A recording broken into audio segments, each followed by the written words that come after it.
Guys welcome to Arpita Shiva Kannada blogs. ಎಲ್ಲರೂ ಹೇಗಿದ್ದೀರಾ? Hope ಎಲ್ಲರೂ ಚೆನ್ನಾಗಿದ್ದೀರಾ ಅಂತ ಅನ್ಕೊಂತೀನಿ. ನಾನು ಕೂಡ ಸೂಪರ್ ಆಗಿದ್ದೀನಿ ಗೈಸ್. ಇವತ್ತು ಉಪವಾಸ ಹಬ್ಬ, ಬಟ್ ಹಬ್ಬದ್ದು ವಾತಾವರಣ ಅಂತ ಒಂದು ಸ್ವಲ್ಪನೂ ಇಲ್ಲ. ನಾವು ಊರಲ್ಲಿದ್ದಾಗ ಚಿಕ್ಕವರಾಗಿದ್ದಾಗ ಹೆಂಗಿತ್ತು ಅಂತಂದರೆ, ಹಬ್ಬ ಅಂತಂದರೆ ಹೋಗಿ ನಾವು ಪಟ ಬಿಡ್ತಿದ್ವಿ. ಹಬ್ಬದ ಮಧ್ಯಾಹ್ನದಷ್ಟರಲ್ಲಿ ಹಬ್ಬದ ಊಟ ಎಲ್ಲ ರೆಡಿಯಾಗಿರ್ತಿತ್ತು. ಒಂಥರ ಇಡೀ ಊರೇನೆ ಹಬ್ಬದ ವಾತಾವರಣ ಇರ್ತಿತ್ತು. ಅವಾಗ ಮೇನ್ ಸಿಟಿಲಿ ಅಂದರೆ ಮಂಡ್ಯ ಸಿಟಿ ಒಳಗಡೆನೇ ಇರೋದ್ರಿಂದ ಈಗ ಅಷ್ಟೊಂದೇನು ಸೆಲೆಬ್ರೇಷನ್ನು ಇಲ್ಲ ಇಲ್ಲಿ. ಏನು ಅವರು ಪಾಡೋರು ಅವ್ರಿಗೆ ಕೆಲವರು ಇಲ್ಲಿ ಅಂದರೆ ಎಲ್ಲ ಮಿಕ್ಸಲ್ಲಿ ಇರೋದ್ರಿಂದ ಕೆಲವರು ಹಬ್ಬ ಮಾಡ್ತಾರೆ, ಕೆಲವರು ಹಬ್ಬ ಮಾಡಲ್ಲ ಆ ಥರ. ಬಟ್ ಹಳ್ಳೀಲಿ ಎಲ್ಲ ಒಂದೇ ಕಡೆ ಇರ್ತಾರಲ್ವ, ಎಲ್ಲ ಒಂದೇ ದಿನ ಹಬ್ಬ ಇರುತ್ತೆ, ಒಂದೇ ಸಲ ಸೆಲೆಬ್ರೇಷನ್ ಮಾಡ್ತಾರೆ, ಒಂದೇ ಥರ ಸಂಸ್ಕೃತಿ ಇರುತ್ತೆ. ಬಟ್ ಇಲ್ಲೆಲ್ಲ ಮಂಡ್ಯ ಸಿಟಿ ಮೇನ್ ಸಿಟಿಗಳಲ್ಲಿ ಏನಪ್ಪ ಅಂದರೆ ಎಲ್ಲ ಮಿಕ್ಸಲ್ಲಿ ಇರ್ತಾರಲ್ವ, ಹಂಗಾಗಿ ಒಬ್ಬೊಬ್ರು ಹಬ್ಬ ಮಾಡ್ತಾರೆ, ಒಬ್ಬೊಬ್ರು ಮಾಡೋದಿಲ್ಲ. ನಮ್ಮಮ್ಮ ಇವಾಗ ಒಡೆಗೆಲ್ಲ ರೆಡಿ ಮಾಡ್ಕೊಳ್ತಾ ಇದ್ದಾರೆ. ಸೊ ಬನ್ನಿ ಇವತ್ತಿನ ಡೇ ಬ್ಲಾಗನ್ನು ಸ್ಕಿಪ್ ಮಾಡಿದೆ ಹೆಂಡರ್ಗೂ ನೋಡಿ. ಹಾಗೆ ಇನ್ನು ಯಾರು ನನ್ನ ಚಾನಲ್ಗೆ ಸಬ್ಸ್ಕ್ರೈಬ್ ಆಗಿಲ್ಲ, ಹೋಗಿ ಸಬ್ಸ್ಕ್ರೈಬ್ ಮಾಡ್ಕೊಳ್ಳಿ. ಹಾಗೆ ಪಕ್ಕದಲ್ಲೇ ಕಾಣುವಂತಹ ಬೆಲ್ಲೈಕನ್ ಬಟನನ್ನು ಕ್ಲಿಕ್ ಮಾಡಿಕೊಂಡ್ರೆ ನಾನು ಯಾವುದೇ ಹೊಸ ವಿಡಿಯೋ ಹಾಕೋದ್ರೂ ನೋಟಿಫಿಕೇಷನ್ ಬರುತ್ತೆ, ತಕ್ಷಣ ನೀವು ನನ್ನ ವಿಡಿಯೋನ ನೋಡ್ಬೋದು. ಕೋಟಿಂದ ನಾನಿವತ್ತು 2 ಪಿಲ್ಲೋ ಹಾಗೆ ಫುಲ್ ಪ್ಯಾಕಲ್ಲಿ ಬರುತ್ತಲ್ಲ 2 ಪಿಲ್ಲೋ ಕವರ್ ಮತ್ತು 1 ಬೆಡ್ ಕವರು, ಇದನ್ನು ತರಿಸಿದೆ. ತುಂಬ ಆಫರಲ್ಲಿ ನಡೀತಾ ಇತ್ತು. ಇದ್ರ ಲಿಂಕ್ ಏನಾದ್ರು ನಿಮಗೂ ಬೇಕು ಅಂತಂದರೆ ಲಿಂಕ್ ಅಂತ ಸೆಂಡ್ ಮಾಡಿ, ನಾನು ನಿಮಗೆ DM ಮಾಡ್ತೀನಿ. ಸೊ ಈ ಥರ ಇದೆ ರೂಮು, ಎಲ್ಲ ಕ್ಲೀನ್ ಮಾಡ್ಕೊಂಡ್ಬಿಡ್ತೀನಿ. ನೋಡ್ತಾ ಇರ್ಬೋದು ಕಂಪ್ಲೀಟಾಗಿ ಈ ಥರ ಕಾಣಿಸ್ತದೆ ಅಂತಲೇ ಹೇಳ್ಬೋದು. ತುಂಬ ಅಂದರೆ ತುಂಬಾ ಚೆನ್ನಾಗಿದೆ ಪ್ರಾಡಕ್ಟು. ನನಗೆ ತುಂಬ ಅಂದರೆ ತುಂಬಾ ಲೋ ಪ್ರೈಸಲ್ಲಿ ಸಿಕ್ಕಿದೆ ಅಂತಲೇ ಹೇಳ್ಬೋದು. ಇದೆಲ್ಲ 1000 ಇರೋ ಸಮಥಿಂಗು ಪಿಲ್ಲೋ ನಂಗೆ ಜಸ್ಟ್ 300ಅಲ್ಲಿ ಸಿಕ್ಕಿದೆ. ಹಾಗೆ ಪಿಲ್ಲೋ ಕವರ್ 180 ರೂಪೀಸ್ಗೆ ಸಿಕ್ಕಿದೆ. ಎಲ್ಲ ಥರದ ಕೂದಲು ಸಮಸ್ಯೆಗೆ ಇದು ಒಂದು ಆಯಿಲ್ ಬೆಸ್ಟ್ ಮೆಡಿಸಿನ್ ಅಂತಲೇ ಹೇಳ್ಬೋದು.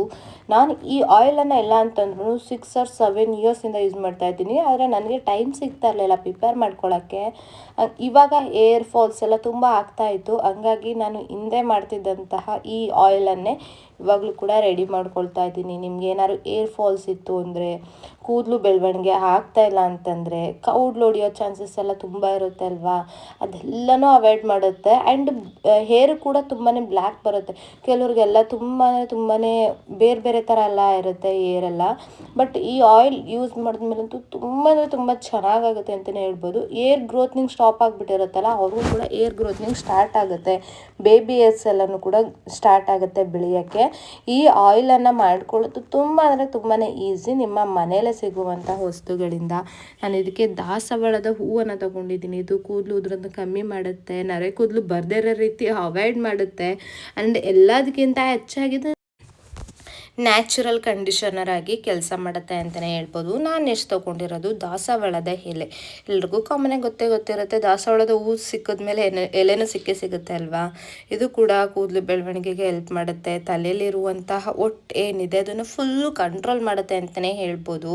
ಅದೆಲ್ಲ ಆದಮೇಲೆ ನೆಕ್ಸ್ಟು ನಾನೊಂದು ಈರುಳ್ಳಿ ತೊಗೊಂಡಿದ್ದೀನಿ. ಇದು ಕೂಡ ತಲೆ ಒಟ್ಟನ್ನ ಕಮ್ಮಿ ಮಾಡುತ್ತೆ. ಆ್ಯಂಟಿ ಫಂಗಸ್ ಮತ್ತು ಆ್ಯಂಟಿ ಬ್ಯಾಕ್ಟೀರಿಯಾ ಗುಣಗಳಿರುತ್ತಲ್ವ, ಅದನ್ನೆಲ್ಲ ಅವಾಯ್ಡ್ ಮಾಡುತ್ತೆ. ತುರಿಕೆ ಅಥವಾ ಒಟ್ಟೇನಾರು ಇತ್ತು ಫುಲ್ಲು ಕಂಪ್ಲೀಟಾಗಿ ಅವಾಯ್ಡ್ ಮಾಡುತ್ತೆ ಅಂತಲೇ ಹೇಳ್ಬೋದು. ಅದಾದಮೇಲೆ ಬೆಟ್ಟದ ನೆಲ್ಲಿಕಾಯಿ, ಎಲ್ಲರಿಗೂ ಕಾಮನಾಗಿ ಗೊತ್ತಿರುತ್ತೆ. ಬೆಟ್ಟದ ನೆಲ್ಲಿಕಾಯಲ್ಲಿ ವಿಟಮಿನ್ ಸಿ, ಆ್ಯಂಟಿ ಆಕ್ಸಿಡೆಂಟ್ಗಳಿರೋದ್ರಿಂದ ಕೂದಲನ್ನು ಬೇರ್ ಸಮೇತದಿಂದನೂ ಕೂಡ ಗಟ್ಟಿ ಮಾಡುತ್ತೆ. ಆಮೇಲೆ ಕರಿಬೇವು, ಎಣ್ಣೆ ಪ್ರಿಪೇರ್ ಮಾಡ್ತಿದ್ದೀವಿ ಅಂದರೆ ಕರಿಬೇವು ಇರಲೇಬೇಕಲ್ವಾ. ಅದಾದಮೇಲೆ ಲೋಕಸರ, ಇದು ಆ್ಯಂಡ್ ತಲೆಯಲ್ಲಿರುವ ತೇವಾಂಶನ ಅದೇ ರೀತಿ ಹಿಡಿದಿಟ್ಕೊಳ್ಳುತ್ತೆ. ಅದಾದಮೇಲೆ ಮೆಂತ್ಯನೂ ಕೂಡ ತುಂಬ ಬೆನಿಫಿಟ್ಸ್ ಇದೆ. ಪ್ರೋಟೀನ್ ಸತ್ವಗಳು ತುಂಬಾ ಇದೆ. ವೀಳ್ಯದೆಲೆ, ಇದು ಕೂಡ ತಲೆ ಬುಡನ ತುಂಬ ಚೆನ್ನಾಗಿ ಗಟ್ಟಿಯಾಗಿಡುತ್ತೆ. ಅದಾದಮೇಲೆ ನಾನು ಹರಳೆಣ್ಣೆ ತೊಗೊಂಡಿದ್ದೀನಿ. ನೀವು ಬೇಕು ಅಂದರೆ ಆ್ಯಡ್ ಮಾಡ್ಕೋಬೋದು, ಇಲ್ಲ ಸ್ಕಿಪ್ ಮಾಡ್ಕೋಬೋದು. ಕೆಲವ್ರಿಗೆ ಹರಳೆಣ್ಣೆ ಅಡ್ಜಸ್ಟ್ ಆಗುತ್ತೆ, ಕೆಲವ್ರಿಗೆ ಅಡ್ಜಸ್ಟ್ ಆಗೋಲ್ಲ. ಸೊ ನಿಮ್ಗೆ ಅಡ್ಜಸ್ಟ್ ಆಗುತ್ತಾ ಇಲ್ವಾ ಅಂತ ನೋಡಿಕೊಂಡು ಹರಳೆಣ್ಣೆನೂ ಕೂಡ ಹಾಕ್ಕೊಳ್ಳಿ. ಹರಳೆಣ್ಣೆಲೂ ಕೂಡ ತುಂಬ ಬೆನಿಫಿಟ್ಸ್ ಇದೆ ಅಂತಲೇ ಹೇಳ್ಬೋದು. ಇದು ಕೂಡ ಕೂದಲನ್ನ ಉದುರೋದನ್ನು ಅವಾಯ್ಡ್ ಮಾಡುತ್ತೆ. ಆ್ಯಂಡ್ ಕೂದಲಲ್ಲಿ ಅದೇ ತೇವಾಂಶ ಇರೋ ರೀತಿ ಕಾಪಾಡುತ್ತೆ ಅಂತಲೇ ಹೇಳ್ಬೋದು. ಇದಕ್ಕೆ ಮೇನಾಗಿ ಬೇಕಾಗಿರೋದು ಕೊಬ್ಬರಿ ಎಣ್ಣೆನೇ. ಇದರಲ್ಲೂ ಕೊಬ್ಬರಿ ಎಣ್ಣೆ ಹೇಳಂಗೆ ಇಲ್ಲ, ಎಲ್ಲ ಬೆನಿಫಿಟ್ಸ್ಗಳು ಆ ಕೊಬ್ಬರಿ ಎಣ್ಣೆಯಲ್ಲಿ ಇರುತ್ತೆ. Potassium, magnesium, calcium, vitamin C ಹಾಗೆ ತುಂಬ ಪೋಷಕಾಂಶಗಳು, ಪ್ರೋಟೀನ್ಗಳು ಇದ್ದೇ ಇರುತ್ತೆ.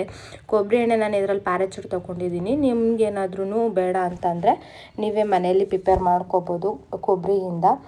ಇಷ್ಟು ಸಾಮಗ್ರಿಗಳನ್ನ ನಾನು ತೊಗೊಂಡಿದ್ದೀನಿ. ಇಷ್ಟು ಸಾಮಗ್ರಿಗಳು ತುಂಬ ಅಂದ್ರೆ ತುಂಬಾ ಇಂಪಾರ್ಟೆಂಟ್ ಆಗಿರುತ್ತೆ. ಎಲ್ಲ ಥರ ಕೂದಲು ಸಮಸ್ಯೆಗೂ ಕೂಡ ಇದೊಂದು ಬೆಸ್ಟು ಆಯಿಲ್ ಅಂತಲೇ ಹೇಳ್ಬೋದು. ನೋಡ್ತಾ ಇರ್ಬೋದು ಎಷ್ಟು ತೊಗೊಂಡಿದ್ದೀನಿ ಅಂತ. ಈಗ ಹರಳೆಣ್ಣೆ ಮತ್ತು ಕೊಬ್ಬರೆಣ್ಣೆ ಎರಡನ್ನೂ ಚೆನ್ನಾಗಿ ಮಿಕ್ಸ್ ಮಾಡ್ಕೊಂಡು 1-2 ನಿಮಿಷ ಕಾಯಿಸ್ಕೊಂಡು ನಾನು ತಗೊಂಡಿರುವಂತಹ ಸಾಮಾನುಗಳೇನಿದೆ ಅದನ್ನೆಲ್ಲನೂ ಕೂಡ ಅದಕ್ಕೆ ಹಾಕಿ ಒಂದು 10 ನಿಮಿಷ ಚೆನ್ನಾಗಿ ಬೇಯಿಸ್ಕೊಂಡ್ಬಿಟ್ರೆ ನಮಗೆ ಬೇಕಾಗಿರುವಂತಹ ಆಯಿಲ್ ಪ್ರಿಪೇರ್ ಆಗುತ್ತೆ ಅಂತಲೇ ಹೇಳ್ಬೋದು. ಈ ಆಯಿಲನ್ನು ನಾನು ಹಾಸ್ಟೆಲಲ್ಲಿ ಇದ್ದಾಗಲೂ ಕೂಡ ಯೂಸ್ ಮಾಡ್ತಾ ಇದ್ದೆ. ಅಷ್ಟು ಚೆನ್ನಾಗಿರ್ತಾಯಿತ್ತು. ಆಮೇಲೆ ಅದ್ರ ಘಮ ಘಮ ಬರುತ್ತಲ್ವಾ, ತುಂಬ ಅಂದರೆ ತುಂಬಾ ಚೆನ್ನಾಗಿರುತ್ತೆ. ಹೊರಗಡೆ ನಾವು ಬೇರೆ ಬೇರೆ ಆ ಥರ ಆಯಿಲ್ನೆಲ್ಲ ತರಿಸ್ಕೊಂಡು ಸುಮ್ಮನೆ ಟ್ರಯಲ್ ನೋಡೋ ಬದಲು ಇದನ್ನು ಮನೇಲೇ ಪ್ರಿಪೇರ್ ಮಾಡ್ಕೊಳ್ಳಿ. ಒಂದು ಬೆಸ್ಟ್ ಆಯಿಲ್ ಅಂತ ಹೇಳೋಕ್ಕೆ ಇಷ್ಟಪಡ್ತೀನಿ. ಒಂದು 5-10 ನಿಮಿಷ ಚೆನ್ನಾಗಿ ಕುದಿಸ್ಕೊಂಡ್ಮೇಲೆ ಈ ಥರ ಎಲ್ಲ ನೊರೆ ಬರ್ತಾ ಇರುತ್ತೆ. ಸ್ವಲ್ಪ ದೊಡ್ಡ ಪಾತ್ರೆಗೆ ಹಾಕೊಂಡಿರಬೇಕು, ಯಾಕಂದರೆ ಚೆಲ್ಲೋಗೋ ಚಾನ್ಸಸ್ ಇರುತ್ತೆ. ಅದ್ರ ಕಾಲು ಭಾಗ ಆಯಿಲ್ ಇದೆ ಆ್ಯಂಡ್ ಸಾಮಾನೆಲ್ಲ ಕಾಲು ಭಾಗ ತುಂಬಿಕೊಂಡಿದೆ ಅಂದರೆ ಮುಕ್ಕಾಲು ಭಾಗ ಖಾಲಿ ಇರಬೇಕು. ಯಾಕಂದರೆ ನೊರೆ ಎಲ್ಲ ಬರ್ತಾ ಇರುತ್ತಲ್ವ, ಹಂಗಾಗಿ ನೋಡ್ತಾ ಇರ್ಬೋದು ಅದರಲ್ಲೇ ಸ್ವಲ್ಪ ಒಂದು ಮುಕ್ಕಾಲು ಭಾಗದಷ್ಟು ಬೆಂದಿದೆ ಅಂದರೆ ರಸ ಬಿಟ್ಟಿದೆ. ಅದು ಫ್ಲೇವರ್ ಕೂಡ ಅಷ್ಟು ಘಮ ಘಮ ಘಮ ಅಂತ ಬರ್ತಾ ಇರುತ್ತೆ. ನನಗಂತೂ ಪರ್ಸ್ನಲಿ ತುಂಬಾ ಇಷ್ಟ ಆಗುತ್ತೆ ಅಂತಲೇ ಹೇಳ್ಬೋದು. ಈಗ ಆಲ್ಮೋಸ್ಟ್ ಆಯಿಲೆಲ್ಲ ರೆಡಿ ಆಗಿದೆ. ಇದನ್ನು ಚೆನ್ನಾಗಿ ಸೋದಿಸ್ಕೊಂಡು ಇಟ್ಕೋಬೋದು. ನಾನಂದರೆ 1 or 2 ಮಂತ್ಸ್ಗೆ ಒಂದ್ಸಲ ಮಾಡ್ಕೋತೀನಿ. ಅಂದರೆ 6 ಮಂತ್ ಸ್ಟೋರೇಜ್ ಮಾಡಿದ್ರೆ ಕೆಡೋ ಚಾನ್ಸಸ್ ಇರುತ್ತೆ. ನಾವು ಯಾವುದೇ ರೀತಿ ಕೆಡದೇ ಇರೋ ರೀತಿ ಏನೂ ಹಾಕಲ್ಲ ಅಲ್ವಾ ಅದಕ್ಕೆ. ಹಂಗಾಗಿ ಮನೇಲೇ ಪ್ರಿಪೇರ್ ಮಾಡ್ಕೊಳ್ಳೋದ್ರಿಂದ ಒಂದು 2 ಮಂತ್ಸಲ್ಲಿ ಖಾಲಿಯಾಗೋ ರೀತಿ ಸ್ವಲ್ಪನೇ ಕ್ವಾಂಟಿಟಿ ನಿಮ್ಮ ಮನೇಲಿ ಎಷ್ಟು ಜನ ಇದ್ದಾರೆ ಆ್ಯಂಡ್ ನೀವು ಯಾವ ರೀತಿ ಯೂಸ್ ಮಾಡ್ತೀರಾ ಅನ್ನೋದ್ರ ಮೇಲೆ ನೀವು ಆಯಿಲ್ ಕ್ವಾಂಟಿಟಿ ನೋಡಿಕೊಂಡು ಮಾಡ್ಕೋಬೇಕಾಗುತ್ತೆ. ಫ್ರೆಶ್ ಆಗೇನೆ 2 ಮಂತ್ಸ್ಗೆ ಒಂದ್ಸಲಿ ಪ್ರಿಪೇರ್ ಮಾಡ್ಕೊಳ್ಳಿ. 6 ಮಂತು 1 year ಸ್ಟೋರೇಜ್ ಮಾಡೋದು ಬೇಡ. ಇದು ಹೋಮ್ ಮೇಡ್ ಆಗಿರೋದ್ರಿಂದ, ಹೋಮ್ ಮೇಡ್ ಯಾವುದೇ ಆದ್ರೂ ಅಷ್ಟೇ ಅಷ್ಟು ಸ್ಟೋರೇಜ್ ಮಾಡೋದು ಸೇಫ್ ಅಲ್ಲ. ನಾನು ಸೋದಿಸ್ಕೊಂಡು ಒಂದು ಪಾತ್ರೆಗೆ ಅಂದರೆ ಒಂದು ಬಾಕ್ಸ್ಗೆ ಹಾಕಿ ಇಟ್ಕೊಂಡೆ. ಇದರಲ್ಲಿ ನೋಡ್ತಾ ಇರ್ಬೋದು ಆಯಿಲ್ ಇದೆ ಅಲ್ವಾ, ನಮ್ಮ ಮನೇಲಿ ಇವತ್ತು ಎಲ್ರಿಗೂ ಕೂಡ ಇದೇ ಆಯಿಲ್ ಆಗುತ್ತೆ. ನನ್ನ ಮಗಳಿಗೂ ಕೂಡ ನಾನು ಇದನ್ನೇ ಯೂಸ್ ಮಾಡ್ತಾ ಇದ್ದೀನಿ. ಅವಳ ಹೇರ್ ಗ್ರೋತ್ನಿಂಗು ಕೂಡ ತುಂಬ ಚೆನ್ನಾಗಿದೆ. ಅವಳು ಹುಟ್ಟಿದಾಗಿದ್ದನೂ ಕೂಡ ಹೇರ್ ಗ್ರೋತ್ನಿಂಗ್, ಹೇರ್ ರೂಟ್ಸ್ ಎಲ್ಲ ಚೆನ್ನಾಗಿದೆ ಅಂತಲೇ ಹೇಳ್ಬೋದು. ಆಗಲೇ ಹೇಳ್ದ ಹಾಗೆ ಅಂಗಡಿ ಹತ್ರ ಅಂತೂ ಊಟ ಮಾಡೋದಕ್ಕೆ ಆಗೋದೇ ಇಲ್ಲ.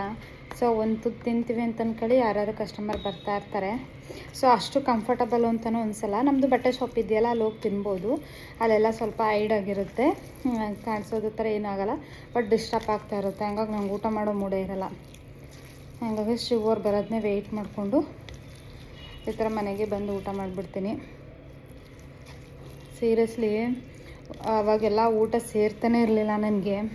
ಯಾವಾಗ ಒಂದು ಅರ್ಲಿ ಪ್ರೆಗ್ನೆನ್ಸಿಲಿ ರೈಸ್ ಐಟಮ್ ತಿಂದ್ಬಿಟ್ಟು ಹೊಟ್ಟೆ ತುಂಬ ಊಟ ಮಾಡಿಬಿಟ್ಟು ನೀರು ಕುಡಿದ್ಬಿಟ್ಟು ಸಾಕು ಕಣಪ್ಪ ಅನ್ನಂಗೆ ಆಗ್ತಿತ್ತು. ಇವಾಗ ಸ್ವಲ್ಪ ರೈಸ್ ಐಟಮ್ ಅದು ಇದು ಆ್ಯಡ್ ಮಾಡ್ಕೊಳ್ತಾ ಇದ್ದೀನಿ.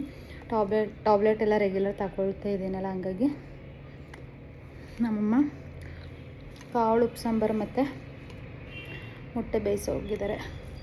ಊಟ ಮಾಡ್ಕೊಂಡು ಪಟ್ ಅಂತ ನಾನು ಹೋಗಬೇಕು, ಶಿವರ್ ಊಟಕ್ಕೆ ಕಳಿಸ್ಬೇಕು. ಇವಾಗ ತಾನೇ ಊಟ ಮುಗಿಸ್ಕೊಂಡು ಬಂದೆ.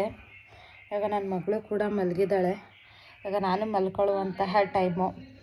ಸೊ ತುಂಬಾ ಸುಸ್ತಾಯ್ತದೆ. ಊಟ ಮಾಡಿದ್ಮೇಲೆ ನೀರು ಕುಡ್ದಾದ್ಮೇಲೆ ಸುಸ್ತಾಯ್ತದೆ. ಡಿಫ್ರೆಂಟ್ ಫೀಲಿಂಗ್ಸ್ ಅಪ್ಪ.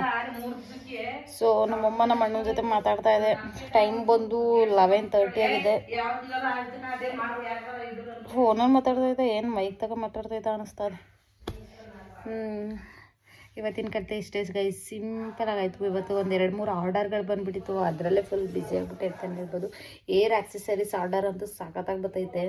ನಾನು ಅಕ್ಸೆಪ್ಟ್ ಮಾಡ್ಕೊಳಕ್ಕಾಗ್ತಿಲ್ಲ, ಅಷ್ಟು ಬರ್ತೈತೆ ಅಂತಲೇ ಹೇಳ್ಬೋದು. ಸಪೋರ್ಟ್ ಮಾಡ್ತಿರೋರು ಪ್ರತಿಯೊಬ್ಬರಿಗೂ thank you so much.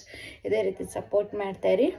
And ನನ್ನ ಪರಿಸ್ಥಿತಿನ ಅರ್ಥ ಮಾಡಿಕೊಂಡು ನೀವು ನನಗೆ ಸಪೋರ್ಟ್ ಮಾಡ್ತಿರೋದಕ್ಕೆ ತುಂಬಾ ಖುಷಿ ಆಗ್ತಿದೆ ಅಂತಲೇ ಹೇಳ್ಬೋದು. ಇವತ್ತಿನ ಡೇ ವ್ಲಾಗನ್ನು ನಾನು ಇಲ್ಲಿಗೇ ಸ್ಟಾಪ್ ಮಾಡ್ಕೊಳ್ತಾ ಇದ್ದೀನಿ. ಸೊ ಏನಾದ್ರು ಮಿಸ್ಟೇಕ್ ಇತ್ತು ಅಂತಂದರೆ ಸ್ವಲ್ಪ ಅಡ್ಜಸ್ಟ್ ಮಾಡ್ಕೊಳ್ಳಿ. ನನ್ನ ಲೈಫ್ ಸ್ಟೈಲ್ ರೂಟೀನು ಸದ್ಯಕ್ಕೆ ಇದೇ ರೀತಿ ಇದೆ. ಅದೇ ರೀತಿ ರಿಯಾಲಿಟಿ ಏನಿದೆ ಅದನ್ನೇ ನಾನು ವ್ಲಾಗ್ ಮಾಡಿ ಹಾಕ್ತಾ ಇರ್ತೀನಿ. ಮುಂದಿನ ದಿನಗಳಲ್ಲಿ ಬೇರೆ ಥರ ವೀಡಿಯೋಸ್ಗಳು ಕೂಡ ಬರುತ್ತೆ.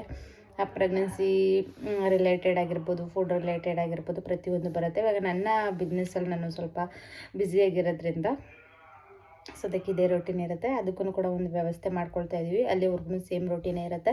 ಸೊ ಯಾರೆಲ್ಲ ಅರ್ಥ ಮಾಡಿಕೊಂಡು ನನಗೆ ಸಪೋರ್ಟ್ ಮಾಡ್ತಾ ಇದ್ದೀರಾ ಅವರೆಲ್ರಿಗೂ ಥ್ಯಾಂಕ್ ಯು ಸೋ ಮಚ್. ಇನ್ಯಾರು ನನ್ನ ಚಾನಲ್ನ ಸಬ್ಸ್ಕ್ರೈಬ್ ಆಗಿಲ್ಲ ಪ್ಲೀಸ್ ಹೋಗಿ ಸಬ್ಸ್ಕ್ರೈಬ್ ಮಾಡ್ಕೊಳ್ಳಿ. ಹಾಗೆ ಪಕ್ಕದಲ್ಲೇ ಕಾಣುವಂತಹ ಬೆಲ್ ಐಕಾನ್ ಬಟನನ್ನು ಕ್ಲಿಕ್ ಮಾಡಿಕೊಂಡ್ರೆ ನಾನು ಯಾವುದೇ ಹೊಸ ವೀಡಿಯೋ ಹಾಕಿದ್ರೂ ನೋಟಿಫಿಕೇಷನ್ ಬರುತ್ತೆ, ತಕ್ಷಣ ನೀವು ನನ್ನ ವೀಡಿಯೋನ ನೋಡ್ಬೋದು. ಇವತ್ತಿನ ಡೇ ವ್ಲಾಗ್ ಹೇಗಿತ್ತು ಏನೋ ಅಂತ ಕಾಮೆಂಟ್ ಬಾಕ್ಸಲ್ಲಿ ತಿಳಿಸಿ. ಹಾಗೆ ಹಿಂದಿನ ವ್ಲಾಗ್ಗಳು ಹೇಗೆ ಬರ್ತಾಯಿದೆ ಅಂತಲೂ ಕೂಡ ತಿಳಿಸಿ. ಮುಂದೆ ಯಾವ ಥರ ವ್ಲಾಗ್ ಬೇಕು ಅಂತ ಅನ್ನೋದು ತಿಳಿಸಿ. ನಾನು ಖಂಡಿತವಾಗ್ಲೂ ನನ್ನ ಟೈಮ್ ಮಾಡಿಕೊಂಡು ನಾನು ಅದೇ ಥರ ವೀಡಿಯೋಸ್ ಮಾಡೋಕ್ಕೆ ಟ್ರೈ ಮಾಡ್ತೀನಿ. ಸೊ ನಿಮಗೆ ಇಷ್ಟ ಆಗಬೇಕು ನನ್ನ ವೀಡಿಯೋ, ನಾನು ಜಸ್ಟ್ ಮಾಡಿಬಿಡೋದಲ್ಲ. ಹಾಗಾಗಿ ನಿಮ್ಗೆ ಯಾವ ಥರ ವೀಡಿಯೋ ಬೇಕೋ ಅದೇ ಥರ ಕೇಳೋ ರೈಟ್ಸ್ ನಿಮಗಿದೆ, ಖಂಡಿತವಾಗ್ಲೂ ಕೇಳ್ಬೋದು. ಸೊ ಇವತ್ತಿನ ಕಥೆನ ಮುಗಿಸುವ, ಇಲ್ಲಿಗೆ ಸಿಗುವ, ಮತ್ತೆ ಬಾಯ್ ಬಾಯ್.